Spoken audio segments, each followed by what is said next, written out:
আজ ভোরের আলো ঠিক পুরোপুরি জাগেনি তখনও। আমি হেঁটে যাই মাঠের মাঝখান দিয়ে, আর দেখি ধানের দোয়েলের মাথায় জমে আছে ছোট ছোট শিশির বিন্দু। চোখে পড়ে মনে হয় যেন প্রকৃতি নিজে কেঁদে রেখে গেছে কিছু অশ্রু, অথবা ভোরবেলা তার চোখের ঘুম ভাঙা কুয়াশা। আমি নিচু হয়ে হাতে ছুঁয়ে দিই ওদের।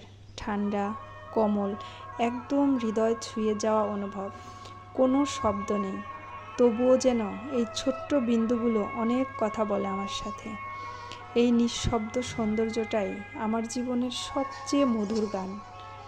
ভোরের ঠান্ডা স্পর্শ নিয়ে আসে জীবনের এক অদ্ভুত শান্তি।